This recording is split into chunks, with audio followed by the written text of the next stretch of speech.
Avez-vous déjà réfléchi au fait que certaines personnes font tout leur travail avant l'après-midi et accomplissent encore beaucoup d'autres choses alors que vous finissez par vous demander où est passée votre journée entière? Écoutez, ce n'est pas de la magie parce que les personnes efficaces suivent certaines règles. Dans cette vidéo, nous allons vous expliquer 5 de ces règles tirées du livre de Peter Drucker intitulé The Effective Executive. Drucker est considéré comme le père du management moderne. Bill Gates l'a qualifié de meilleur expert en gestion du siècle dernier. Il a coaché des chefs d'entreprise influents dans des sociétés renommées telles que Procter & Gamble, IBM, General Electric et Intel. En 1966, il a écrit ce livre combinant toutes ses connaissances en matière d'efficacité, de gestion du temps et de performance maximale. Nous avons récemment lu ce livre pour améliorer notre efficacité et voici un résumé des 5 leçons clés. 1. Concentrez-vous sur vos forces. Ignorez complètement vos faiblesses. Les personnes fortes ont toujours des faiblesses fortes. Là où il y a des montagnes, il y aura toujours des vallées. Personne n'est fort dans de nombreux domaines. Mais voilà, si vous voulez obtenir des résultats, vous devez ignorer vos faiblesses. Essayer de les améliorer est stupide et une grosse perte de temps. Concentrez-vous plutôt sur vos points forts parce que seuls les points forts produisent des résultats. Ce conseil va à l'encontre de tout ce que nous avons entendu. Par exemple, lorsque j'étais enfant, j'entendais toujours des choses comme « tu n'es pas bon en maths, il faut donc te concentrer et faire plus de maths ».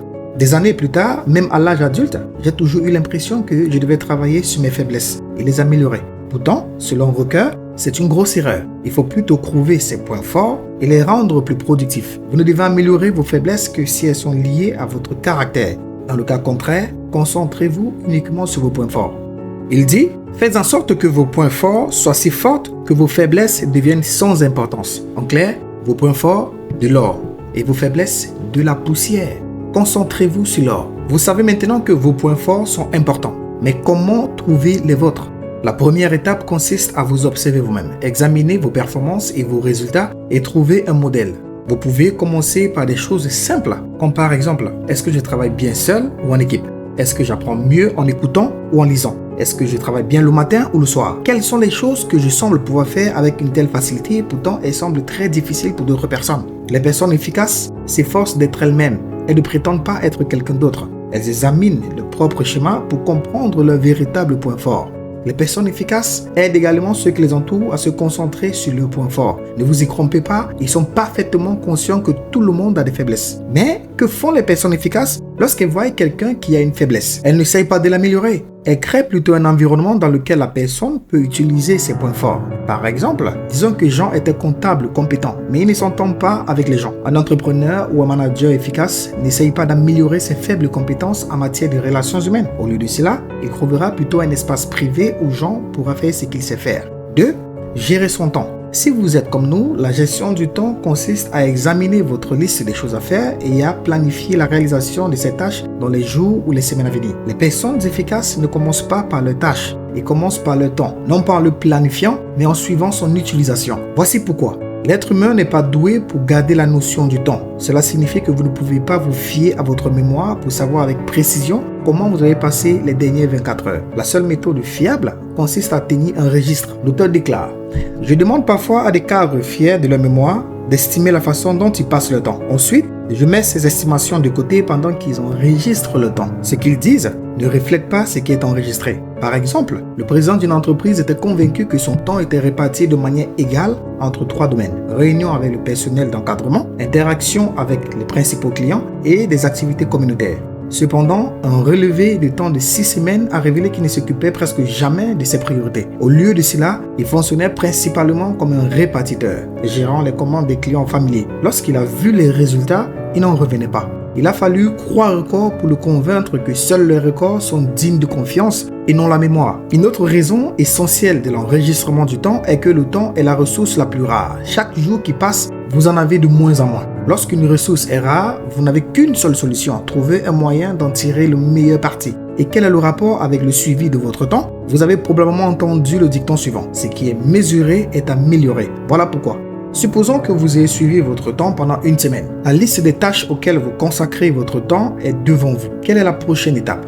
L'étape suivante consiste à gérer son temps. Gérer son temps, c'est examiner sa liste et éliminer les éléments improductifs. Pour ce faire, posez-vous 3 questions. 1. Si j'arrête de faire cela maintenant, que se passera-t-il? Si rien ne se passe, il faut arrêter immédiatement. Quelqu'un d'autre peut-il faire cette tâche aussi bien ou mieux que moi? Si oui, déléguez-la immédiatement. Et 3. Demandez aux autres, qu'est-ce que je fais qui vous fait perdre du temps? Après avoir suivi votre temps et éliminé les pertes de temps, la dernière étape consiste à regrouper votre temps en blocs importants. Selon Drucker, il n'est pas efficace de disposer des petits bouts de temps ici et là, même s'ils représentent un nombre d'heures important. Travailler 4 heures d'affilée est plus efficace que travailler 15 heures si ces 15 heures ne sont que disponibles que sous la forme de 15 minutes par-ci et 10 minutes par-là. Selon Drucker, un bloc de temps optimal va d'une demi-journée à 2 semaines. Oui, vous avez bien entendu, jusqu'à 2 semaines. Si vous y réfléchissez bien, qui fait cela? Je veux dire, qui se concentre sur une seule chose pendant 2 semaines et dit non à tout le monde et à tout le reste. Je l'admets, ce n'est pas facile. C'est probablement la raison pour laquelle seules quelques personnes deviennent efficaces. 3. Faites d'abord la tâche la plus importante. Ne touchez pas à la deuxième. Drucker dit chaque chose en son temps. Et la deuxième chose, n'y touchez pas. Si l'efficacité a un secret, c'est bien la concentration. Les personnes efficaces se demandent toujours quelle est la seule chose que je dois faire maintenant. Ensuite, elles concentrent tous leurs efforts sur cette chose et rien d'autre. Les personnes qui essayent de se dépêcher et de faire plusieurs choses ne font que prendre du retard. Même le maître jongleur peut maintenir plusieurs balles en l'air pendant une dizaine de minutes. S'il essaie plus longtemps, il laissera bientôt tomber toutes les balles. Faire une seule chose à la fois signifie la faire rapidement. Vous avez bien compris. Par conséquent, ils ont besoin de beaucoup moins de temps que le reste d'entre nous. Ils adoptent un rythme lent et prévoient toujours du temps supplémentaire pour les événements inattendus. La plupart des gens sous-estiment le temps nécessaire à la réalisation d'une tâche. Ils s'attendent toujours à ce que tout se passe bien. Or, rien ne se passe toujours bien. L'inattendu est la seule chose à laquelle on peut s'attendre en toute confiance. Les personnes efficaces prévoient toujours une bonne marge de temps au-delà de ce qui est réellement nécessaire. À ce stade, vous pouvez vous dire, bon, j'en ai assez entendu. Faites une seule chose à la fois, allez-y doucement et laissez du temps pour les imprévus. Mais comment faire? Comment faire quand j'ai tant de travail sur ma liste des choses à faire? Voici comment font les personnes efficaces. Les personnes efficaces sont passées maîtres dans l'art de créer une liste des choses qu'il ne faut plus faire, que l'on peut également appeler une liste des choses à ne pas faire. Elles sont impitoyables lorsqu'il s'agit d'identifier et de supprimer les tâches qui ne produisent plus de résultats. Drucker dit, il est plus important de décider ce qu'il ne faut pas faire que de décider ce qu'il faut faire. Les personnes efficaces comprennent que les tâches et les décisions d'hier, aussi judicieuses qu'elles aient pu être, deviennent inévitablement les problèmes et les bêtises d'aujourd'hui. Il faut les éliminer pour pouvoir consacrer les ressources d'aujourd'hui à celles de demain.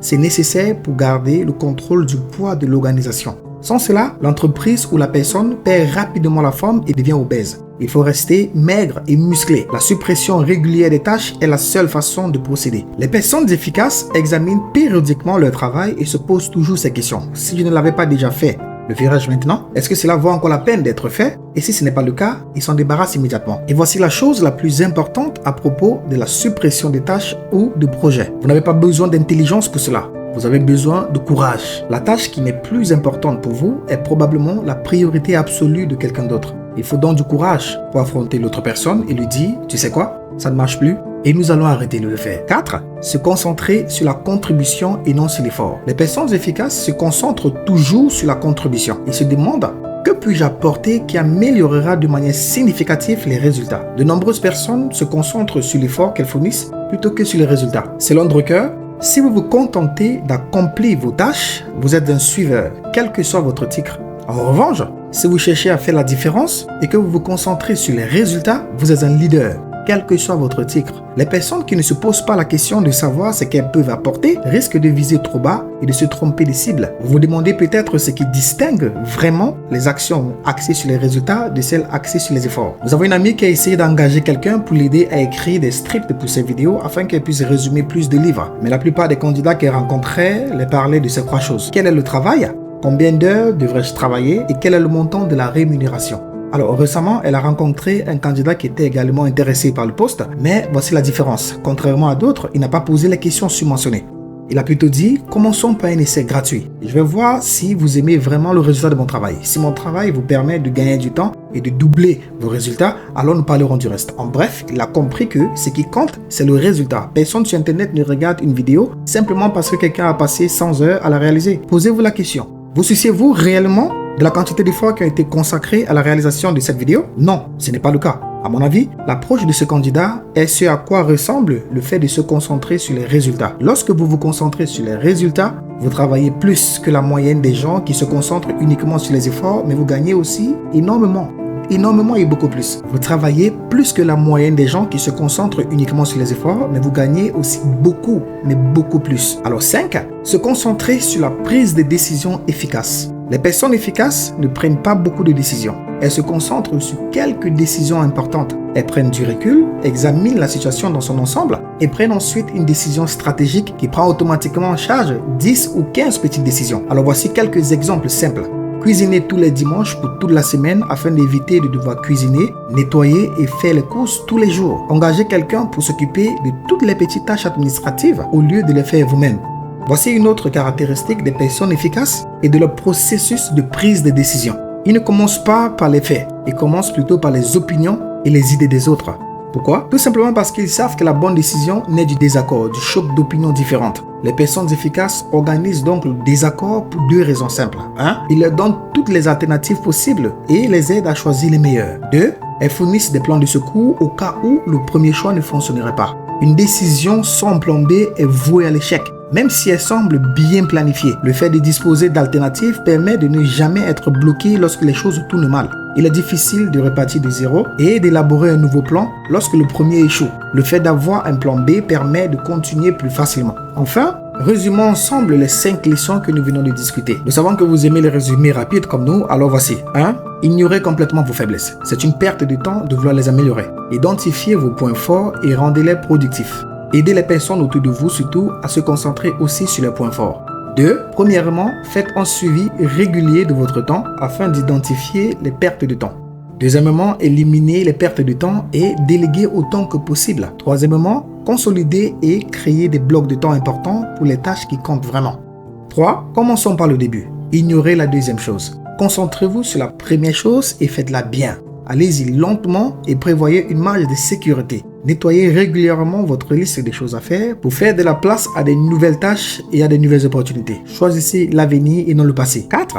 Si vous voulez être efficace dans votre entreprise ou bien dans votre travail, posez-vous les questions suivantes. Quelle est ma contribution qui aura un impact significatif sur les résultats? Si vous ne vous posez pas cette question, vous risquez de cibler des tâches à faible impact ou incorrectes. N'oubliez pas que la valeur réside dans les résultats obtenus et non dans la quantité d'efforts fournis. 5. Prenez des décisions peu nombreuses mais stratégiques qui vous permettront de prendre en compte la plupart des petites décisions. Dans la mesure du possible, discutez vos décisions avec d'autres personnes et demandez-leur leur avis. Dans la leçon 5, nous avons brièvement abordé la question de la prise de décision en confrontant des idées différentes. Alors, si vous voulez aller un peu plus loin, vous devez absolument regarder cette vidéo qui parle de la négociation et de l'importance de façon approfondie du choc d'opinion qui vous permettent de gagner considérablement en temps. Nous vous remercions d'avoir regardé cette vidéo et si ça vous a apporté un plus, nous vous prions déjà de vous abonner, de liker cette vidéo et de nous laisser un petit commentaire mignon parce que ça montre à l'algorithme de YouTube que nous faisons un bon travail et surtout activez la cloche de notification pour ne rien manquer sur nos prochains posts.